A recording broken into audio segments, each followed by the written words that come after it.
Okey, so kita sambung perbincangan kita untuk di puncak 1, untuk soalan yang kedua.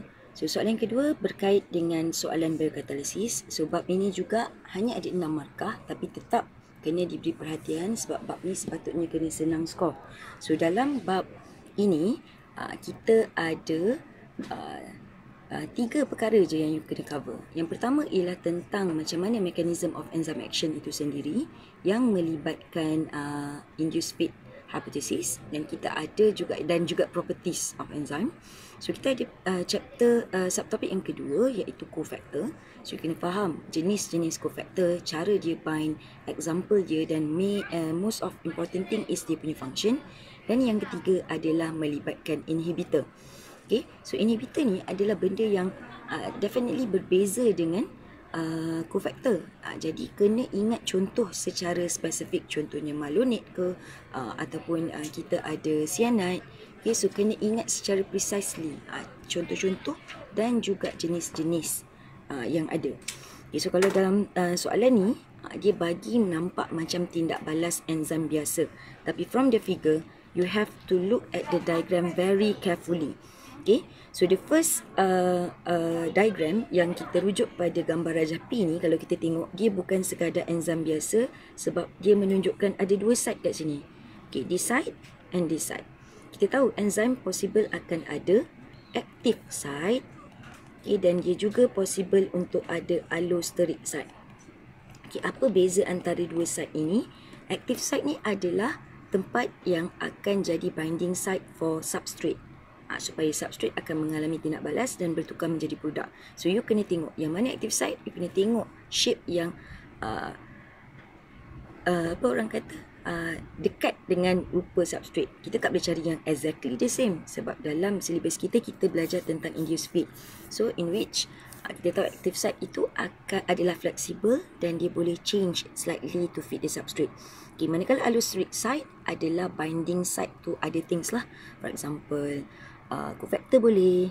Okay, tapi walau bagaimanapun cofactor juga boleh bind dekat active site. Sekiranya function of that cofactor adalah untuk menjadikan active site itu more suitable ataupun boleh fit the substrate precisely. Macamlah contoh soalan ini. Okay, kenapa Q ini bukan inhibitor? Okay, you tengok dalam gambar.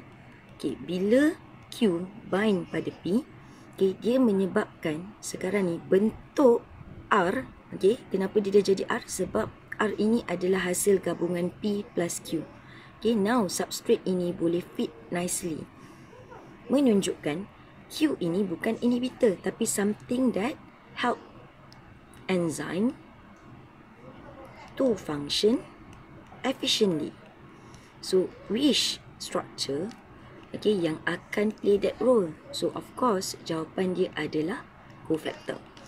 Okay, so sebab tu bila dia tanya namakan structure Q, saya terimalah jawapan coenzyme juga. Okay, walaupun coenzyme itu adalah lebih kepada dia punya example. Okay, manakala untuk R ni sayang sangat sebab ramai yang tersalah jawab sebab dia jawab haloenzyme. Sebenarnya dia adalah holoenzyme. So apa dia P? P ini bila melibatkan ada structure yang bind pada enzim, dan dia jadi holoenzyme. So P ini sebenarnya adalah apoenzyme. Okay, so seterusnya dia tanya apakah function Q. So Q ni tadi adalah cofactor ataupun coenzyme. Okay, tapi dekat soalan ni ada in relation to enzyme, kena berkait. Okay, so dia adalah function dia adalah Q ataupun yang nak kata cofactor. Kerja dia adalah activate apoenzyme. Sebab kalau kita lihat sebelum ni tanpa Q, P ni dengan this one, dia tak compatible pun. Sebab tu kita kata Q to activate the enzyme to function efficiently. Dengan cara apa? Ini jawapan yang lagi tepat sebab kebanyakan you all jawab this one. Tapi ini jawapan yang tepat. Keyword pertama dia adalah macam mana dia bantu, dia akan activate dia apoenzyme. Keyword penting kedua adalah dengan cara apa? Dia allow the substrate to bind to enzyme active site.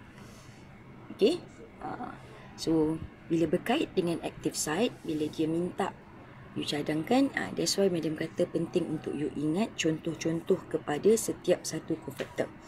Okay, untuk soalan C ni, dia bagi pula situasi NAD+ is belong to which type of Q. Okay, sebab tu kena ingat example. So, NAD+ adalah coenzyme.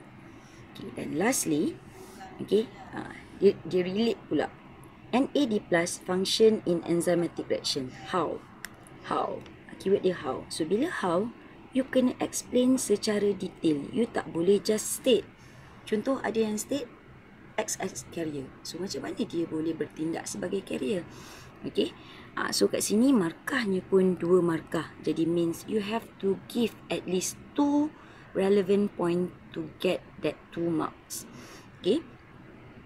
So, jawapan dia ialah satu adalah macam mana cara dia bind. Okay, ada yang dapat jawapan ni betul. Tapi most of you terus pergi kepada function of NAD+. Okay, first dia akan NAD+ itself. Saya sebenarnya tak berminat juga dengan jawapan it ni. So, tulislah balik NAD+. It tu merujuk pada apa? So, jangan tulis it. Tak nak. Okay. So, it tu tulis balik. Apa yang it tu? NAD+ ke? Cofactor ke?